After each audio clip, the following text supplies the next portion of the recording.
Well, here we go again.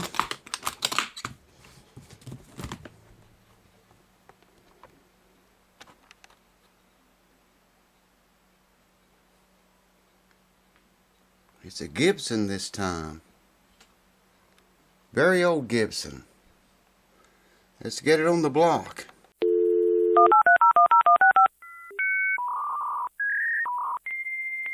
Someone has put a bridge on this guitar before.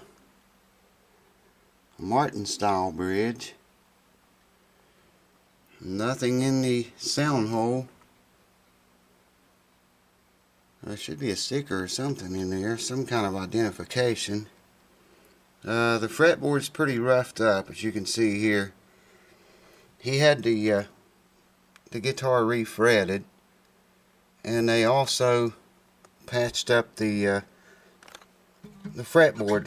It had you know, wear marks in it, the board itself, and they filled those. Someone did, but someone was awful hard on it with a file, it looks like, on the fretboard itself I'm talking. And it's weird, there's no logo, no name. It's I'm sure it's a Gibson. Guy said it was, I asked him how old he thought it was, and he said he had been playing the guitar himself for over 50 years, and he didn't know how old it was. Not even sure what it is. This pick guard he had put on, if you look really close, I don't know if the camera will get it, you can see where the old pick guard used to go. Clear up right around here, down through here. I guess that was part of the mount that held it on. Probably one underneath here somewhere too.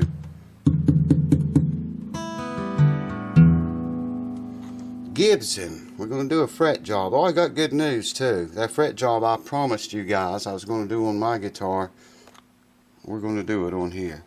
This just happened to come in, needs fret dressing, so I'm going to go through all those steps I was telling you I promised you I would do, and probably going to forget a bunch of them because, as usual, this guitar's got to be out of here before the weekend.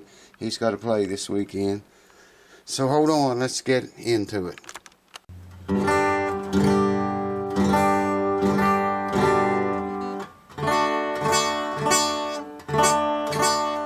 It's not very hard to hear what this one needs, why it needs a fret job.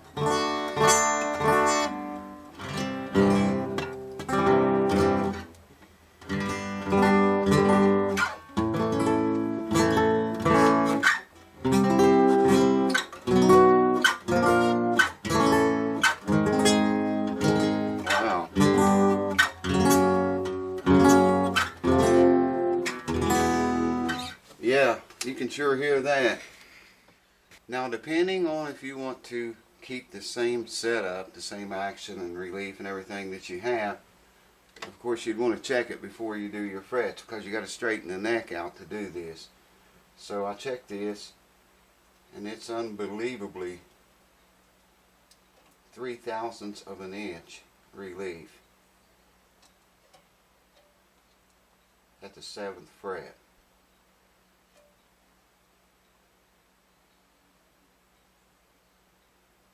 5, 6, 7, 7th and 8th fret. It's 0.03. That neck is almost straight. Yeah, 0.03 of an inch. I'm going to write all this down. Also, going to get the action, because I want to duplicate that. The guy likes the way the guitar plays and chords and feels and all of that jazz, so we want to keep all of that the same. So bass string 4, 5, 6, 7 64s. Wow, haven't seen that high. 4, 5, 6 64s, 6 64s, and 7 64s.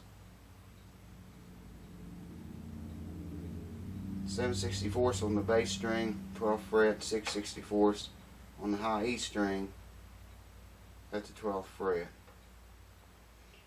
weird because it's really low up here. Also, I want to check the nut action too, but I'm not going to bore you guys to death with that. I just want to get all this stuff recorded and then we'll begin. Hold on. 9316-18. 9316 space 18. Whatever that is. Anyone want to look that up? And might give us some idea what this thing is. It's a Gibson, but that's about all I can tell you. It's got a lot of glue down inside of there. Whoever glued the bridge on, got a lot of glue on the inside of the back. I'll show you all that later. Got the truss rod cover off, the strings off.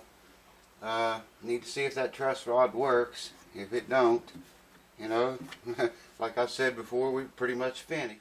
Well, one of the first things you want to do is knock that nut out. I use a little hammer like this, or a jeweler's hammer will work. Throw a cloth over it, an old rag, anything. Take a block of wood and slide it right up against the nut and give it one good firm bang. Don't, you know, beat the shit out of it or anything like that, but just there, I felt it come loose, and there you go. Now I can sand right off into infinity. Put this over here with the rest of the parts. Another thing you want to do is make sure your neck is absolutely perfectly straight. I've already did that. Now, a lot of people's probably going to disagree with me on this, but you can get these notched straight edges, and you pay more money for them. They're notched for every fret on the fretboard, and they set over the frets. They don't touch the frets. They rest between the frets on the fretboard itself, and they're okay. They have their purposes, but leveling frets is not one of those purposes. In my opinion, I don't use one for that, for leveling frets, because it's the frets that you want level, not the fretboard itself. Now you can lay the straight edge on there. You can take a piece of paper and try to stick it under each fret to make sure you're flat. That way, if the paper won't go under there, then you know you got a straight edge. So you can see there, we are perfectly straight. So that's the first two things you want to do. And like I say, on those notched straight edges, they have their purposes, but leveling frets is not one of them, because you're actually getting the fretboard level with that when you adjust the truss rod instead of the frets. And the frets are what, you know, in this case we're concerned with leveling, not the fretboard. So, that all being said, first thing I'm going to do, I got to find my fretboard protector. I'm going to color all these frets blue. So I'm just going to take this tiny fretboard protector, lay it over each fret, and I'm going to color the entire top of each fret blue. You can select your own color for this if you like. If you don't like blue, I like blue. I don't know why, I can see it better.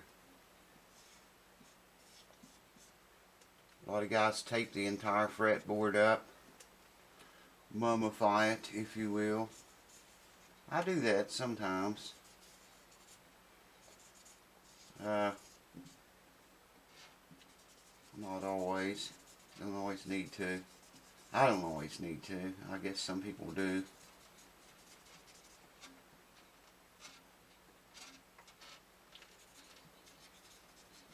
What this does, by marking all the frets blue, when I go filing on this thing, I can see exactly what the file is taken off and what it's left on. By marking them blue like this, the blue will be gone where the file hits, and it will still be blue where the file does not hit. I don't know if the camera's getting that or not. There you can see all blue. Beautiful, beautiful blue. I got all different colors, but I prefer blue. Okay, now there's a bunch of ways you can go about this. Of course, look what these guys recommend. I think it's like 30 bucks for that piece of shit. A mill file glued to a block of wood. I don't use that. The best recommendation I can give you,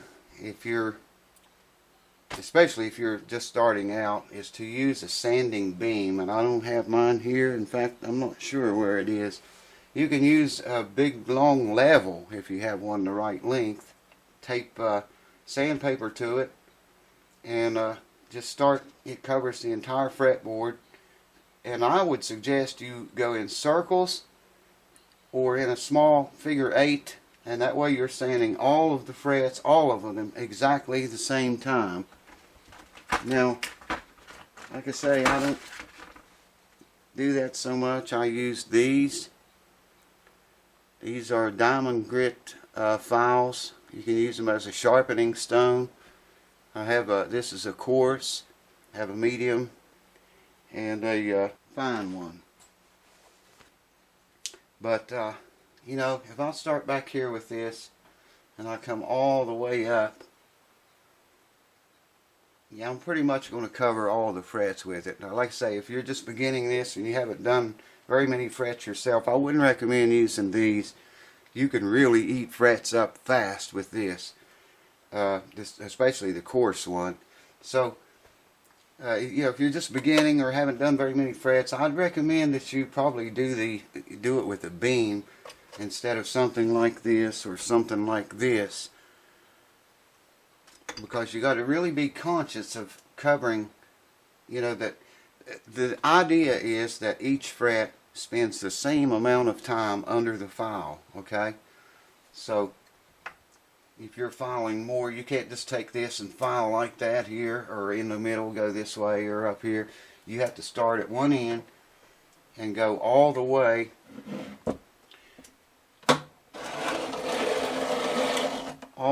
up like this.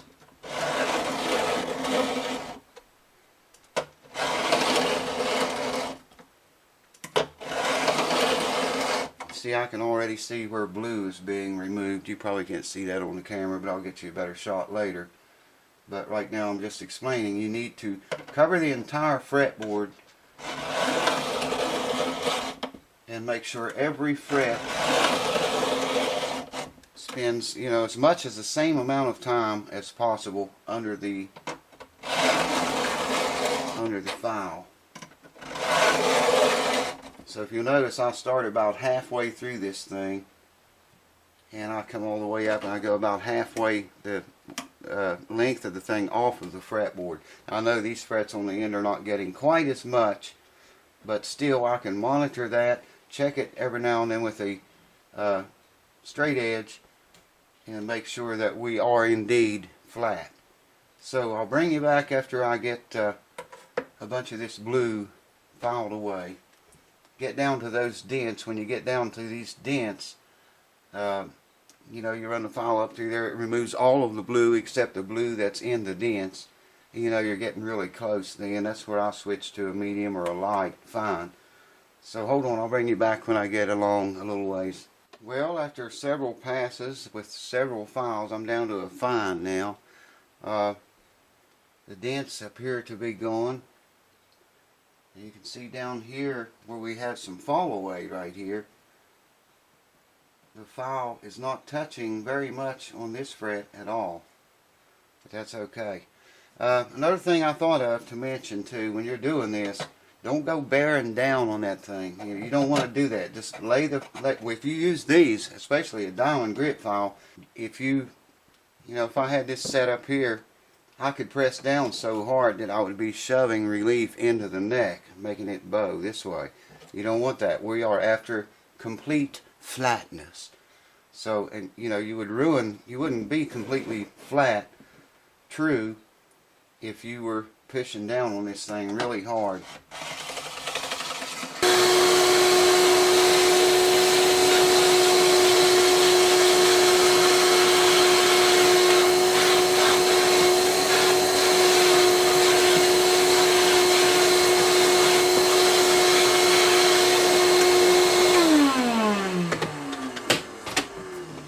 Yes, sir.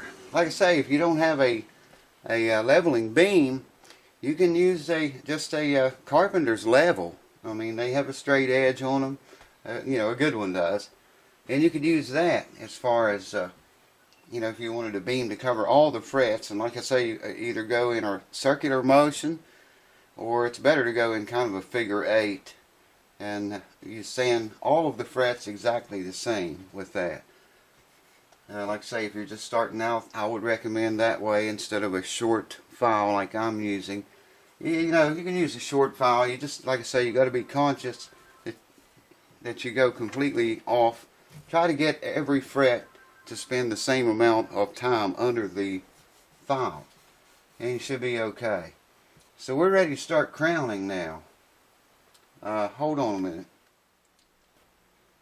How much bad attitude, you ask? 100% bad attitude.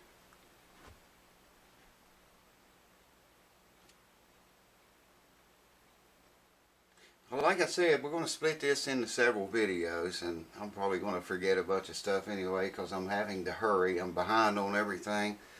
Got that Martin over there. It's going to be probably the next one up after we finish this. But like I say, if you're just starting out especially, do use a beam, one of those long beams. You can fill it with rice or whatever if you need more weight. Tape your sandpaper to it. Takes a lot longer than using these diamond grit files. Do it a lot faster, and there's what they look like. But I can take a straight edge, lay it on the frets anywhere, you know, up at the low E string or down at the high E string or in the center, anywhere on the board. And to assure that I'm still level, you know, I can try to stick a piece of paper between the straight edge and every fret. And if I'm level, I won't be able to do it. And I can see that it won't. So I know that I'm still flat.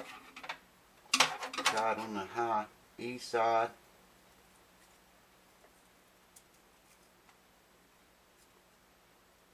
And we're good. See, it's flat. So that's one way you can check to make sure you have maintained your flatness. You don't want to lose that. So next video we'll crown. There again, paint all the frets blue. And I crown down until there is a slight, minute blue line left on the very tops of the frets. I don't crown them completely around. I leave a tiny flat spot on the top of the crown.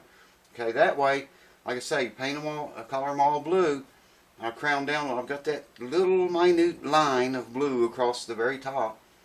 I know, you know, with every fret that way, I know I have maintained my flatness, my levelness.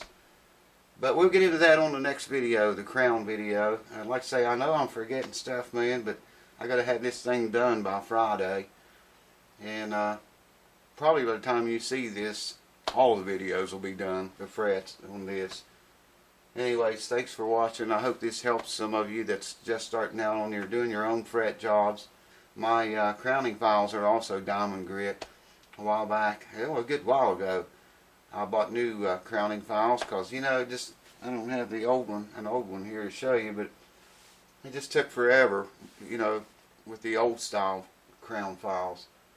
Diamond grit, man, you can file both directions, away from you and to you. So, you know, you can crown them like that. But the next video, we'll color them all blue, and we'll do that, and I'll show you the little minute line I'm talking about leaving across the tops of every fret. And that ensures me that, you know, I haven't crowned one and filed it down more than the other one. That I still have that flatness that we've been working. So I worked the sweat up, baby. Getting that flatness. I don't want to lose it. So thanks for watching, guys. If you see anything, think of anything else I forgot to put in here, put it in the comments below so everyone will know. Cheers to you. And peace. I'll see you on the crowning video. Hold on. I always forget stuff, man. Always do. Always. Before you do anything, once you got your fretboard flat before you ever start. Closely examine every fret on each side, okay? Both sides of the fret, the ends of it. Make sure it's flat down in there. If you have a fret that's popped up and you go trying to flatten that fret, you're never going to get it right. Because you go with a file, it's going to shove it down in there, and then it's the same way with the player, you know, whoever's playing the guitar, they push down on that fret, it's going to go down, and it's going to be like a low fret. So you want to make sure all the frets are seated good, and not sticking up on either end, so it can't move down whenever you're filing or when someone's playing the guitar. Bear that in mind, because that's the very first thing you want to check before you do any filing or anything to the frets. So there's your another free tip. Cheers, I'll see you soon.